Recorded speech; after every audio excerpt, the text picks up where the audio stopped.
قاتلوهم يعذبهم الله بأيديكم ويخزهم السلام علیکم ناظرین، میں ہوں عدنان وڑیچ۔ پروگرام قرآن سے روحانی علاج میں آج ہم قاری صاحب سے فوت شدگان کے کپڑوں کے حوالے سے جانیں گے کہ ان کا کیا کرنا چاہیے، کیونکہ بہت ساری باتیں مشہور ہیں اس حوالے سے کہ وہ کپڑے گھر میں نہیں رکھنے چاہیے، اس سے مشکلات یا مصیبتیں وغیرہ آتی ہیں۔ تو قاری صاحب کی کیا رائے ہے یہ جانتے ہیں۔ السلام علیکم قاری صاحب۔ وعلیکم السلام ورحمۃ اللہ۔ جی قاری صاحب، آپ کی کیا رائے ہے اس بارے سے؟ عدنان بھائی، ہم جو ہے وہ شریعت سے سیکھیں گے، اللہ کے نبی صلی اللہ علیہ وسلم کی زندگی مبارک سے سیکھیں گے کہ ہمیں کیا سبق ملتا ہے اس حوالے سے، جی، کیونکہ ہمارے معاشرے میں تو بہت ساری باتیں مشہور ہیں، بہت ساری باتیں سننے کو ملتی ہیں کہ جی جو فوت ہو جائیں ان کے کپڑے جو ہیں وہ مطلب خاص کر وہ کپڑے جو ان کے کچھ دن پہلے پہنے ہوں، ایک دو دن پہلے استعمال کیے ہوں، ان کو جو ہے وہ دفن کر دینا چاہیے۔ دوسرے نمبر پر کہتے ہیں جی کسی کو دے دینا چاہیے، گھر میں نہیں رکھنے چاہیے، کوئی ان کی استعمال کی چیزیں ہیں وہ دے دینی چاہیے، تقسیم کر دینی چاہیے۔ یا زیادہ تر میں نے ایک بار یہ بھی سنا ہے کہ جی کہتے جی بہترین صدقہ جاریہ حاصل کرنے کے لیے اس ویڈیو کو لائک کریں، شیئر کریں، کمنٹ کریں اور ہمارے چینل کو سبسکرائب کریں، پیج کو لائک کریں۔ قرآن سے روحانی علاج۔ ان کو دفن کر دینا چاہیے، اچھا، تاکہ جی وہ جو بندہ پہننے والا ہے اس کے ساتھ ہی وہ اس کی بیماریاں اور اس کے مسائل جو ہیں اس کے ساتھ ہی چلے جائیں، کیونکہ مسائل کا تعلق انسان کے ساتھ ہوتا ہے اور انسان کے کپڑوں میں ان کا اثر ہوتا ہے، لہٰذا جب وہ پہنے جائیں گے، کوئی اور پہنے گا یا گھر میں پڑے ہوں گے تو وہ اثر وہاں پر رک جائے گا۔ بات یہ ہے کہ بات سمجھنے کے لیے ہمیں تھوڑا سا غور کرنا پڑے گا، ہم اپنی یعنی سوچ کے لحاظ سے بھی اس کو سوچیں گے کہ ہماری سینس کیا کہتی ہے اس حوالے سے، اور ہم شریعت کے لحاظ سے بھی دیکھیں گے کہ شریعت نے ہمیں کیا سمجھایا ہے اس حوالے سے۔ دیکھیں، ایک بات غور کریں کہ کپڑوں کے حوالے سے ہی ہمیشہ کہا جاتا ہے۔ کبھی آپ نے دیکھا ہوگا کہ جی وہ جو پہنے ہوئے کپڑے وہ تو کاٹنے، وہ تو ضائع ہو گئے نا، وہ تو ایک الگ میٹر ہے، لیکن جو دوسرے تیسرے کپڑے ہیں جی وہ نہ رکھیں اور غریبوں میں تقسیم کر دیں۔ ٹھیک ہے، تقسیم کیے جا سکتے ہیں، اس میں یہ نہیں کہتا کہ وہ جائز نہیں ہے تقسیم کرنے۔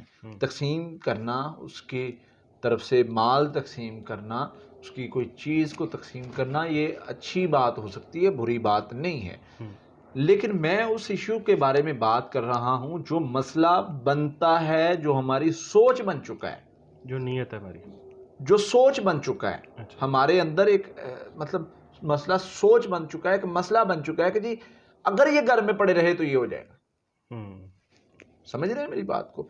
تقسیم کرنا ان کی طرف سے، اس کے کپڑے ہیں کہ جی چلیں کوئی پہنے گا اس کو ثواب ملے گا، یہ ایک الگ میٹر ہے۔ اس سوچ کے ساتھ تقسیم کرنا کہ وہ مشکلات بنے ہاں، گی، یہ چیز نہیں بھی اگر گھر میں پڑے رہیں گے تو مشکلات بنیں گی۔ اچھا، ایک بڑی مزے کی بات ہے، کپڑے تقسیم کر دیتے ہیں، کوئی اس کا جوتا ہو تو وہ تقسیم کر دیتے ہیں، کبھی اس کی قیمتی گھڑی نہیں تقسیم کریں گے، اس کا موبائل نہیں کریں گے، اس کا موبائل نہیں دیں گے، ٹھیک ہے جی، پھر اس کی پاکٹ میں سے جو پیسے نکلے ہوں گے وہ نہیں دیں گے، وہ مطلب اس اگر لیڈی ہے اس کا زیور ہے، سونا ہے، وہ سنبھال کے مطلب قیمتی چیزیں رکھ لیں تو کچھ نہیں ہوتا، سمجھیں؟ ہاں، کپڑے ہیں، جوتا ہے، یہ نہیں رکھنے چاہیے، ان سے مصیبتیں آتی۔ کمال والی بات ہے کہ مطلب ہماری سوچ میں ہیں مصیبتیں، پریشانیاں۔ پھر ایک اور بڑا سننے کو ملتا جی، وہ ایک بندہ تھا جی، تو اس کے والدین خواب میں وہ دیکھتا تھا تو وہ بڑے پریشان نظر آتے، پھر اس نے ان کے کپڑے جو ہیں وہ مطلب تقسیم کر دیے تو وہ خوش ہونے شروع ہو گئے، خوش نظر آنے شروع ہو گئے۔ اس کو ایک نظر کے لحاظ سے دیکھا جائے کہ اس نے کچھ تقسیم کیا، لوگوں کو فائدہ پہنچایا، جس کا اجر اللہ نے ان کو پہنچایا ہے، ان کو خیر پہنچی ہے، تو سمجھ میں آتی بات۔ اگر یہ کہنا کہ وہ گھر میں پڑے ہوئے کپڑوں کی ان کو تکلیف ہو رہی تو یہ کیسی بات ہے؟ یہ تو بالکل نہیں۔ اگر ایسا معاملہ ہوتا نبی صلی اللہ علیہ وسلم ہمیں بتاتے۔ اللہ کے نبی صلی اللہ علیہ وسلم نے فرمایا کہ اگر فوت شدہ جو ہوتا ہے، بندہ فوت ہوتا ہے، اس کو 3 قسم کے اعمال پہنچتے ہیں۔ ایک جو اس نے خیر کا کام کروایا ہوتا ہے، مطلب کوئی فلاحی کام کروا دیا، نلکا لگوا دیا، کچھ بھی۔ دوسرا جو علم وہ لوگوں میں پھیلا کے گیا، تقسیم کر کے گیا، اویئرنس پھیلائی اس نے، کسی بھی معاملے میں لوگوں کی خیر خواہی کی ہے۔ تیسرے نمبر پر نیک اولاد جو چھوڑ کے گیا، وہ اس کے لیے پیچھے کام کرتی ہے، اچھا کام کرتی ہے، اس کو اجر پہنچتا ہے۔ تو یہ کام ہے جن کا اجر پیچھے پہنچتا ہے۔ اس کے لیے آپ صدقہ کرتے، خیرات کرتے، دعا کرتے ہیں، یہ عمل ہیں جو اس کو پہنچتے ہیں، ٹھیک ہے۔ لیکن خود ساختہ بنائی گئی باتیں کہ یہ ہو جائے گا، وہ ہو جائے گا، صحابہ کا تو یہ طریقہ تھا کہ وہ حضرت ابو بکر رضی اللہ عنہ کے بارے میں ملتا ہے، دوسرے صحابہ کے بھی اس طرح کے بہت سارے جو ہیں وہ واقعات موجود ہیں جنہوں نے کہا کہ ہمیں پرانے کپڑوں میں جو ہے وہ دے دو کفن، نئے کپڑے جو ہیں کفن کے لیے ان کی ضرورت نہیں، وہ بہتر ہے کہ دوسرے لوگوں میں تقسیم کر دیے جائیں۔ یعنی نیچر کے لحاظ سے، سوچ کے لحاظ سے ان کا یہ طریقہ کار ہوتا تھا کہ دوسروں کا زیادہ فائدہ ہو جائے، دوسروں کو زیادہ نفع مل جائے، دوسروں کی کسی طریقے سے ہیلپ ہو جائے۔ لیکن یہ اس کو کسی چیز کو فوت شدہ بندے کی کسی چیز کو نحوست سمجھنا گھر میں، یہ بالکل ٹھیک نہیں ہے۔ اگر ایسا معاملہ ہوتا تو اللہ کے نبی صلی اللہ علیہ وسلم ضرور ہمیں بتاتے، ضرور سمجھاتے، ضرور ہماری اصلاح کرتے، لیکن ایسا معاملہ نہیں ہے۔ اس لیے ان فضول باتوں سے جو ہے بچنا چاہیے۔ ہاں، جو شریعت نے طریقہ کار بتائے ہیں ان پر عمل کریں۔